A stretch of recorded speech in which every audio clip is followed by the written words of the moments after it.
I stared at the empty chair across the table, the flickering candlelight casting shadows where Mason should have been sitting. The waiter approached, his polite smile tinged with pity. "Would you like to order now, ma'am, or wait a bit longer?"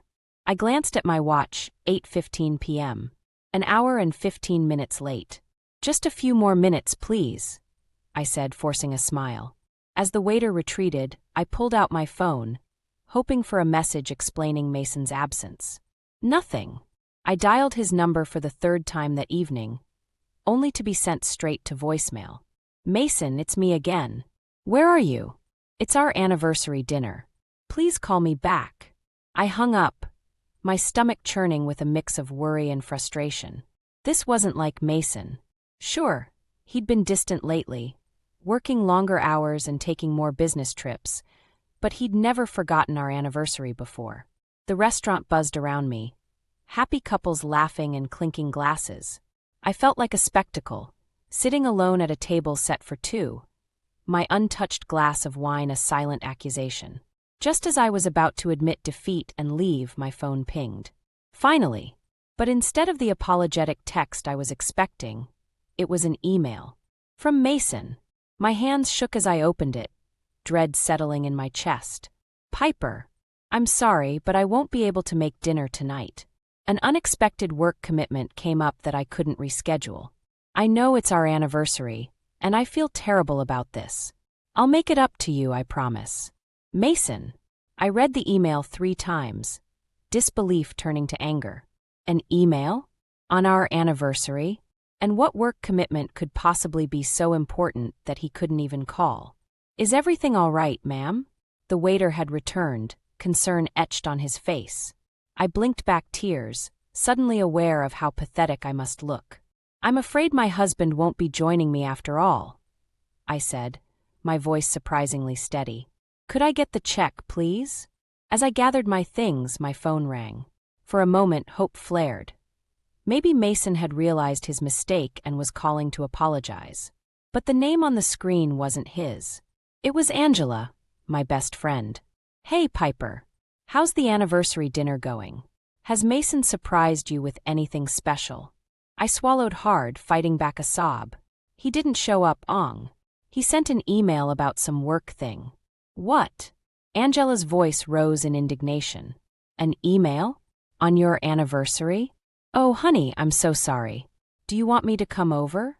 "No, it's okay," I said, stepping out into the cool night air. "I think I just need to be alone right now."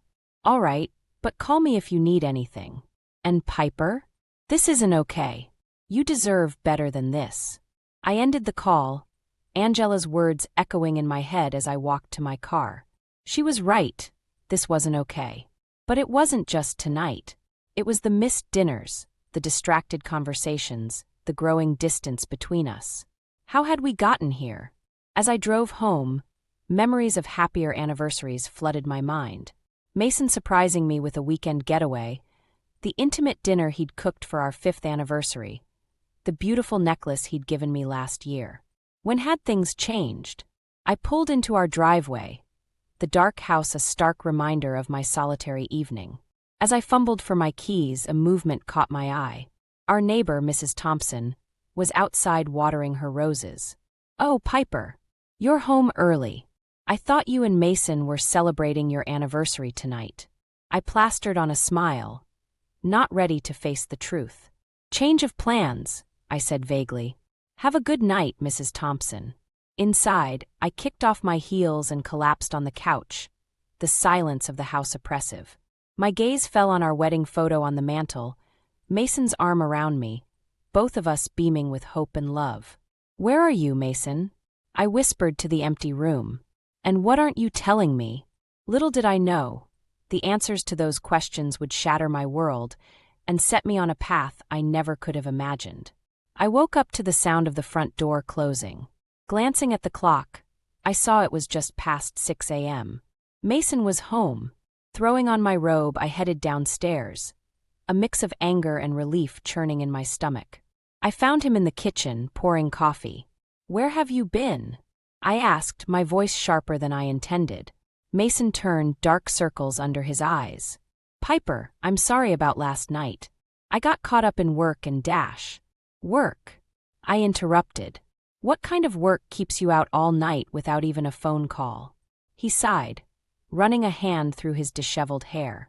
Look, I didn't want to do this now, but I've been offered a new job. It's a big opportunity, but it means relocating. I felt like I'd been slapped. Relocating? When were you planning on telling me this?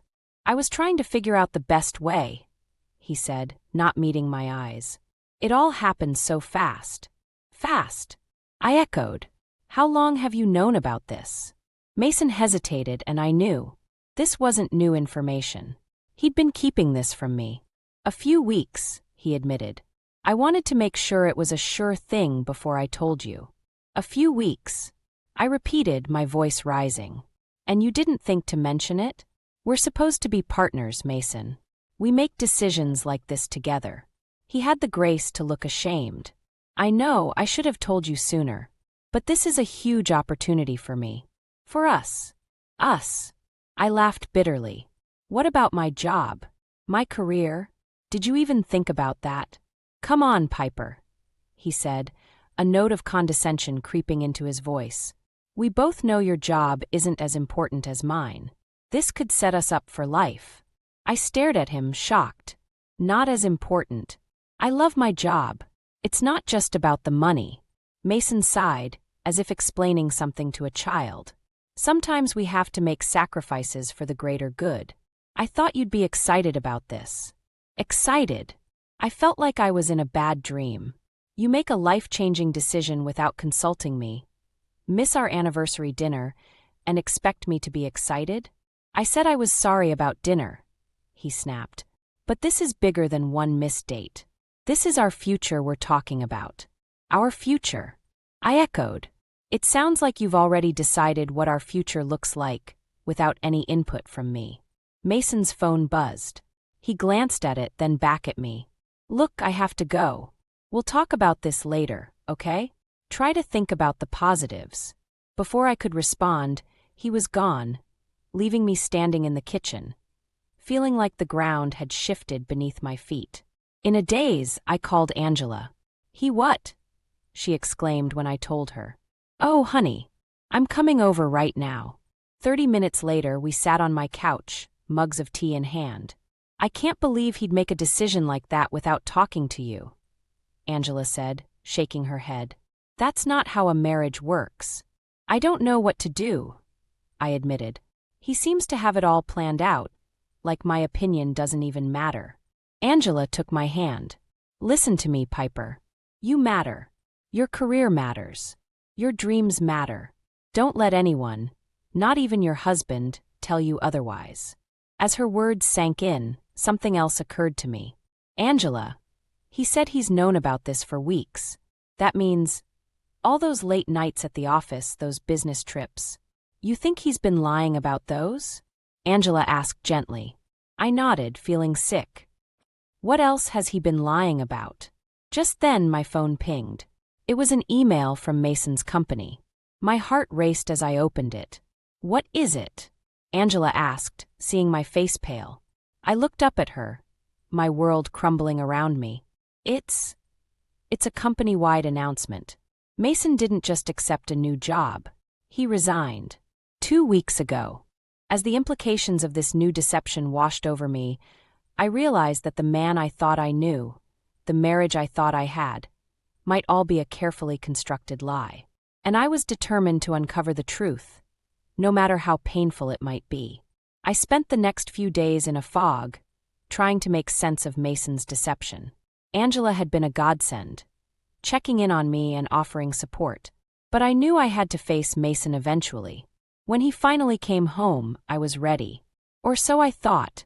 We need to talk, I said as he walked through the door. Mason nodded, his face unreadable. Yes, we do. We sat at the kitchen table, the tension palpable. Before I could speak, Mason pulled out a thick envelope and placed it between us. What's this? I asked, my heart racing. Divorce papers, he said flatly. The world seemed to tilt on its axis. Divorce papers? I echoed, my voice barely a whisper. Mason sighed, looking almost bored. Come on, Piper. You must have seen this coming. We've been growing apart for years. Growing apart? I sputtered. You've been lying to me for weeks, maybe months. And now you just hand me divorce papers. He shrugged. I thought it would be easier this way. Clean break. Easier for who? I demanded, anger rising. You? While you've been planning your new life, I've been here, thinking we were building a future together. Mason's expression hardened. That's part of the problem, Piper. You've been so focused on your career. You haven't been the wife I need. I stared at him, incredulous. The wife you need? What does that even mean? It means, he said, his voice cold, that I need someone who puts our home first. Someone who's there to support me, not competing with me. Competing? I felt like I was in some bizarre alternate reality. I thought we were partners. I thought you were proud of my success. Mason scoffed. Your little job? Come on, Piper. We both know it's not in the same league as my career. Each word was like a knife to my heart. My little job has supported us just as much as yours, I said, fighting to keep my voice steady. And it's not just about money. I love what I do. And that's the problem, Mason snapped. You're too independent. A wife should be there to serve her husband, to make his life easier, not gallivanting off to her own career. I couldn't believe what I was hearing. Serve you? What century are you living in, Mason? We're supposed to be equals. He stood up abruptly. Well, maybe that's why this isn't working. I need a traditional wife, someone who understands her place. Her place, I repeated, my voice rising. And where exactly is that? In the kitchen? At your beck and call. Mason's face flushed with anger. Don't twist my words. I just want what any man wants, a supportive wife who puts our home first. No, I said, standing to face him. What you want is a doormat, someone to boost your ego and cater to your every whim. Well, I'm sorry, but that's not me. And it never will be. For a moment we stood there, glaring at each other. Then Mason grabbed his keys. I'm staying at a hotel, he said. Have your lawyer contact mine about the papers. As the door slammed behind him, I sank back into my chair, my mind reeling. How had we gone from planning our future to discussing divorce in just a few days? I looked at the envelope on the table, my hand shaking as I reached for it. Inside, I found not just divorce papers, but a detailed prenuptial agreement I didn't even remember signing. It heavily favored Mason in any split.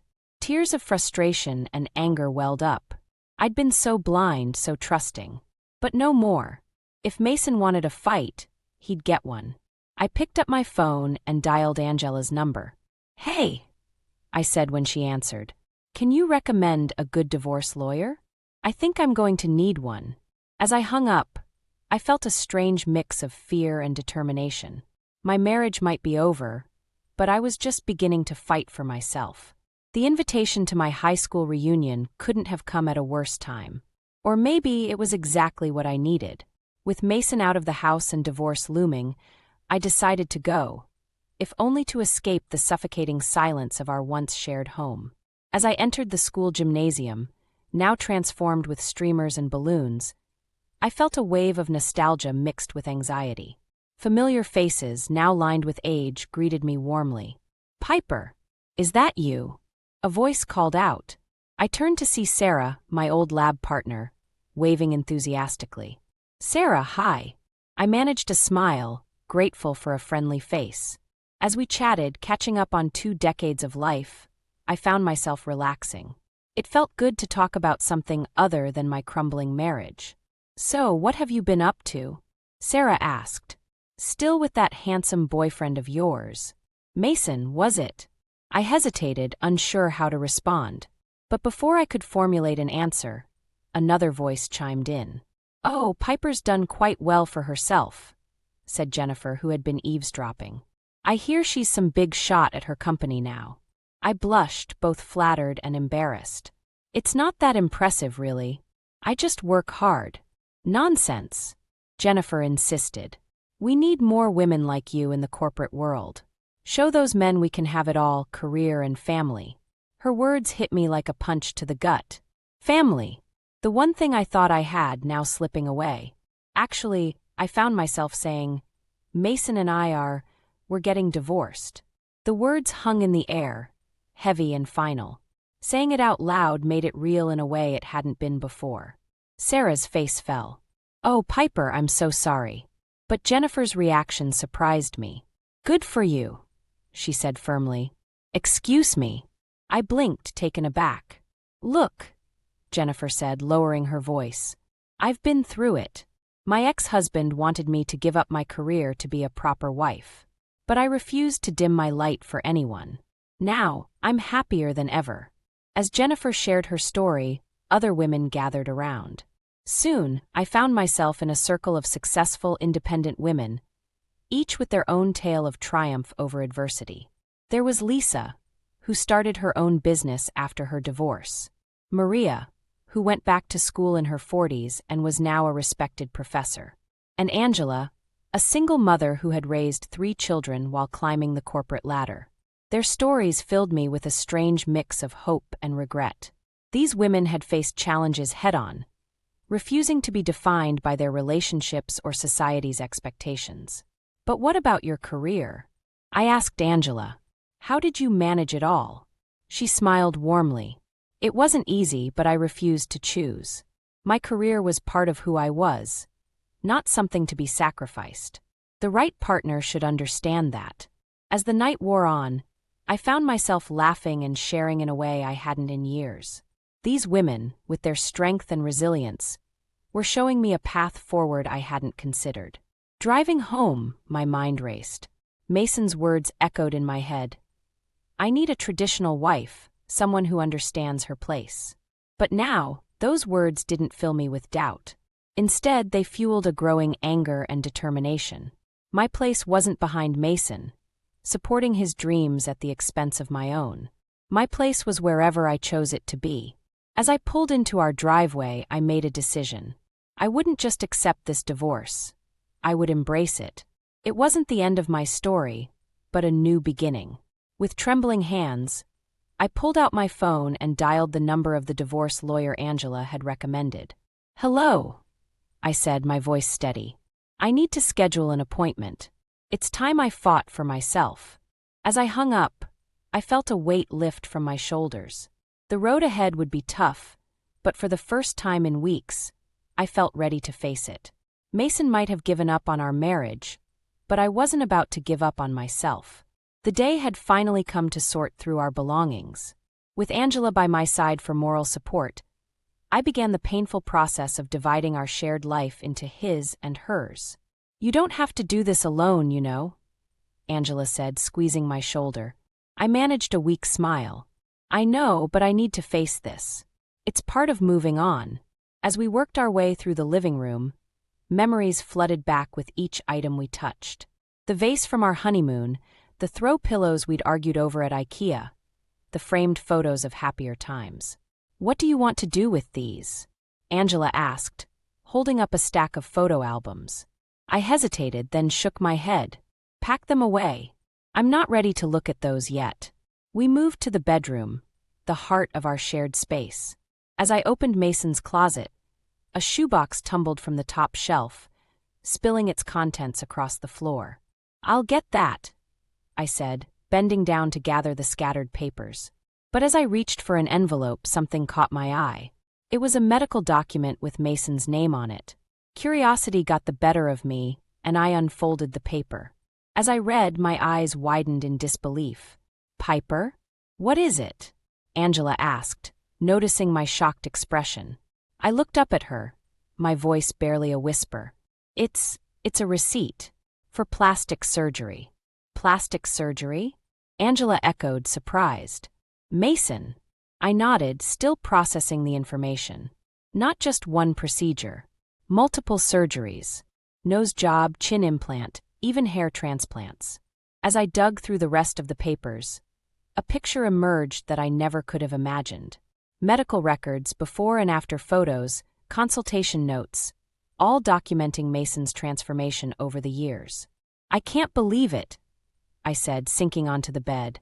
All this time I thought, he always looked good, but I assumed it was just good genes and taking care of himself. Angela sat beside me, her face a mix of concern and curiosity. Did he ever mention any of this to you? I shook my head, feeling a fresh wave of betrayal wash over me. Never. Not once in all our years together. As the reality sank in, anger began to replace my shock. All those times he criticized my appearance, made snide comments about me letting myself go. And all along he was, what?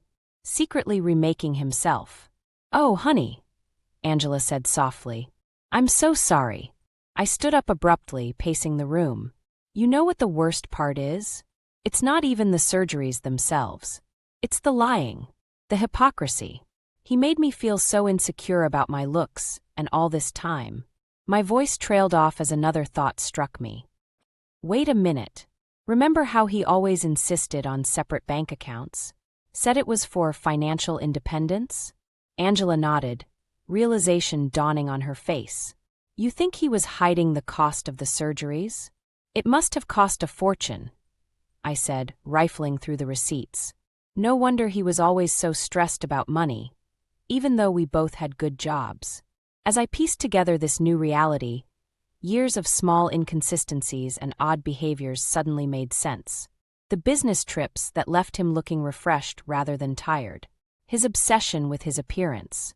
The way he'd flinch when I touched certain parts of his face. What are you going to do? Angela asked gently. I took a deep breath, feeling a strange calm settle over me. I'm going to use this, I said, my voice steady. Mason thinks he can walk away from our marriage with everything. Well, he's about to learn that I'm not as naive as he thinks. I gathered the documents, my mind already racing with possibilities. This wasn't just about the money anymore. It was about exposing the truth, about standing up for myself against years of manipulation and deceit. Angela, I said, turning to my friend with newfound determination, can you call that lawyer friend of yours again? I think I'm going to need some expert advice on how to handle this. As Angela nodded and reached for her phone, I felt a surge of energy. Mason had underestimated me for the last time.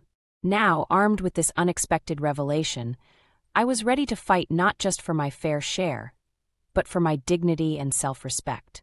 The game had changed, and for the first time since this nightmare began, I felt like I might just have the upper hand. The divorce proceedings were moving forward, but nothing could have prepared me for the bombshell that was about to drop. I was at the grocery store, absent-mindedly picking through apples, when my phone buzzed with a notification. It was a social media alert, something I rarely paid attention to these days. But the headline made my blood run cold. Local business tycoon Mason Richards weds in surprise ceremony. My hands shaking, I clicked on the link. There in full color was Mason. My Mason. Or rather, the man I thought I knew. He was beaming at the camera, his arm around a stunning blonde in a white dress. The article gushed about the whirlwind romance and their plans for the future. I felt like I was going to be sick right there in the produce aisle. Piper? Are you okay? I looked up to see Mrs. Thompson, our neighbor, peering at me with concern. I must have looked as shell-shocked as I felt. I'm fine, I managed to stammer. Just not feeling well. Excuse me. I abandoned my cart and rushed out of the store, barely making it to my car before the tears started falling. How could he do this? We weren't even divorced yet, and he was already married to someone else? As I sat there, trying to catch my breath, I scrolled through the article again. That's when I saw it. The bride's name, Lana Prescott. Lana. The name hit me like a ton of bricks. I knew her. We'd gone to high school together. She'd always been the pretty one, the popular one, the one all the boys wanted to date. Memories came flooding back. Lana, always perfectly put together. Lana, winning beauty pageants. Lana, who'd mysteriously disappeared for a summer and come back looking different. That's when it clicked. Lana had had plastic surgery too. It had been the talk of the school, though no one dared say it to her face. And now here she was, married to Mason. Mason, who'd hidden his own surgical enhancements from me for years. I don't know how long I sat there in the parking lot, my mind reeling. It was Angela's call that finally snapped me out of it. "Piper? Have you seen the news?" "Yeah," I said, my voice hollow. "I've seen it." "Oh, honey. I'm so sorry. Do you want me to come over?" I was about to say yes when another detail from the article flashed in my mind. "Angela," I said slowly. The article mentioned something else. "Lana's pregnant." The silence on the other end was deafening. "That son of a..." Angela started, but I cut her off. "How long do you think?" I couldn't even finish the sentence. "Oh, Piper. I don't know. But we're going to figure this out, okay? This changes things with the divorce. We need to call your lawyer right away." As Angela spoke, laying out a plan of action, I felt a strange calm settle over me. The initial shock was wearing off, replaced by a cold, hard determination. "You're right," I said, starting my car. "But first, I need to make a stop. Piper, what are you thinking?" I could hear the worry in Angela's voice, but I was beyond caring. "I'm thinking it's time for a little high school reunion," I said grimly. "I'm going to pay our newlyweds a visit." "Beeper, wait." But I had already hung up. As I pulled out of the parking lot, my mind was racing. Mason thought he could just discard me, replace me with a newer model? Well, he was about to learn that I wasn't going down without a fight. And Lana? Sweet, perfect Lana? She was in for a rude awakening too. Because if there's one thing I'd learned from this whole ordeal, it's that appearances can be deceiving. And I was done being deceived. As I drove towards the address listed in the article, I felt a mix of anger, hurt, and something else. Something that felt dangerously close to vengeance. Whatever happened next, one thing was certain: Mason and Lana's picture-perfect new life was about to get a lot more complicated. I stood at the doorstep of Mason and Lana's new home, my heart pounding. The manicured lawn and pristine exterior seemed to mock me, a stark contrast to the turmoil inside me. Taking a deep breath, I rang the doorbell. Lana answered, her perfect smile faltering as she recognized me. "Piper? What are you doing here?" "Hello, Lana," I said, my voice steadier than I felt. "I think we need to talk."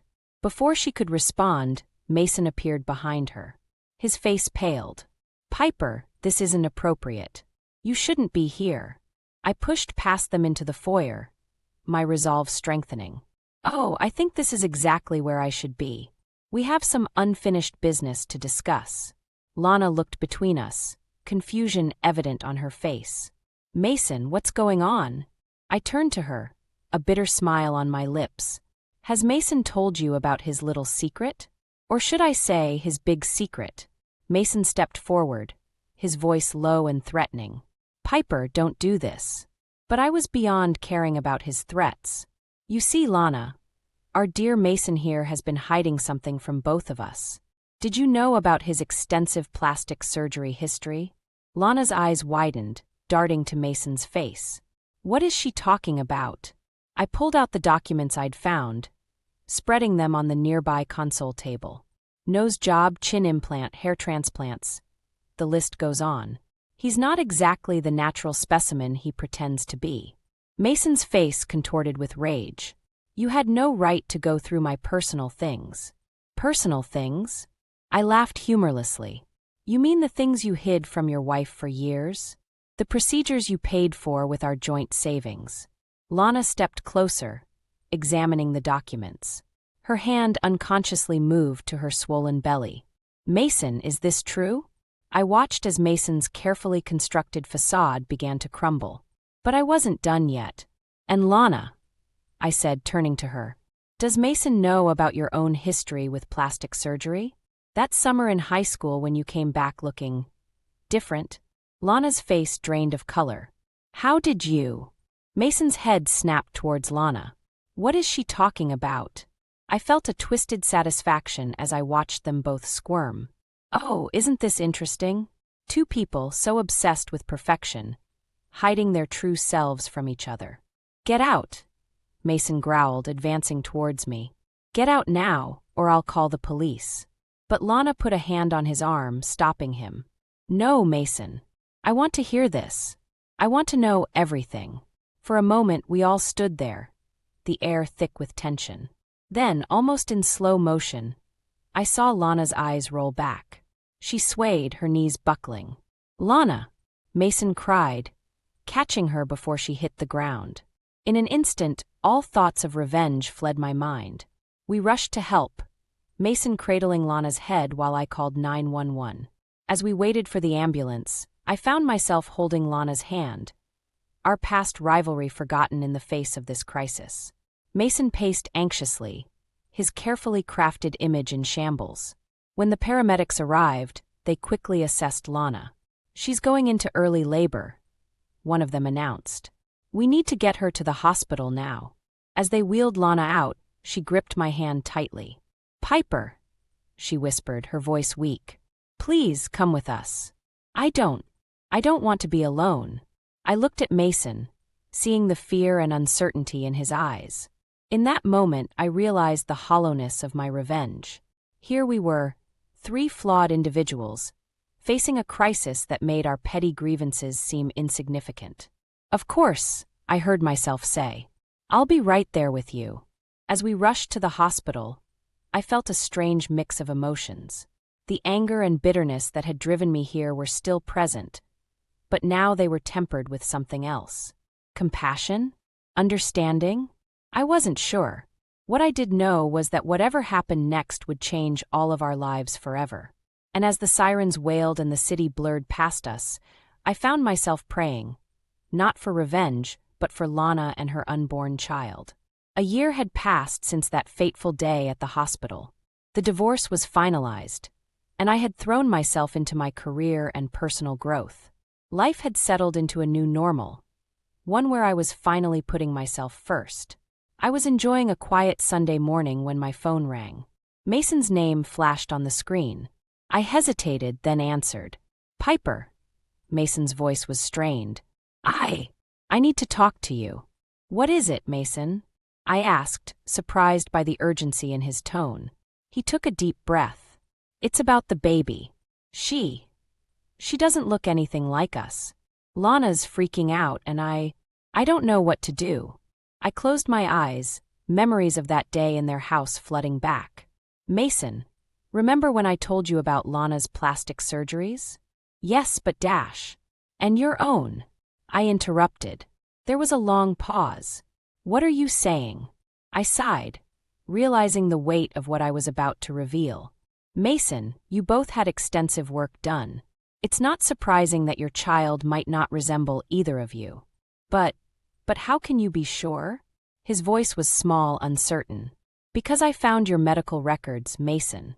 All those surgeries you hid from me for years, they changed a lot more than just your appearance." The silence on the other end was deafening. I could almost hear the pieces clicking into place in Mason's mind. "Oh God," he finally whispered. "What have we done?" I felt a mix of emotions, pity, vindication, and oddly, a sense of closure. "You both made choices, Mason. Now you have to live with them." "Piper, I'm sorry. For everything. I never meant dash. Save it." I cut him off, but without malice. What's done is done. What matters now is how you move forward. That child deserves parents who love her unconditionally, regardless of how she looks. I heard a muffled sob on the other end. "You're right. Of course you're right. I wish I had realized all this sooner." As I listened to Mason's regrets, I felt the last vestiges of anger and hurt melt away. In its place was a sense of peace I hadn't felt in years. "Mason," I said softly, "learn from this. Be better. For your daughter's sake." "I will," he promised. "Thank you, Piper, for everything." After we hung up, I sat in silence, reflecting on how far I'd come. The woman I was a year ago would have relished in Mason's distress, seen it as just revenge. But now, I felt only compassion and a profound sense of gratitude for my own journey. I picked up my phone again and dialed Angela's number. "Hey, you," she answered cheerfully. "Still on for our hike this afternoon?" "Absolutely," I smiled. But first, I have a story to tell you. As I recounted my conversation with Mason, I felt lighter with each word. Angela listened intently, offering words of support and admiration. "Piper," she said when I finished, "I'm so proud of you. You've come so far." "Thanks, Ong," I replied, feeling a warmth spread through me. "I couldn't have done it without you."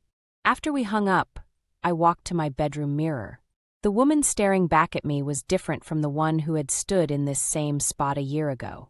Her eyes were clearer, her stance more confident. She had weathered the storm and come out stronger. I smiled at my reflection, feeling a surge of excitement for what the future held. My career was thriving, I had true friends who supported me, and most importantly, I had found myself again. As I laced up my hiking boots, ready to embrace the beautiful day ahead, I realized that this moment of pure, unadulterated contentment was the sweetest revenge of all. I had reclaimed my life, my happiness, and my sense of self, and no one could ever take that away from me again. Stepping out into the sunshine, I took a deep breath of fresh air. The path ahead was clear, and I was ready to walk it on my own terms with my head held high.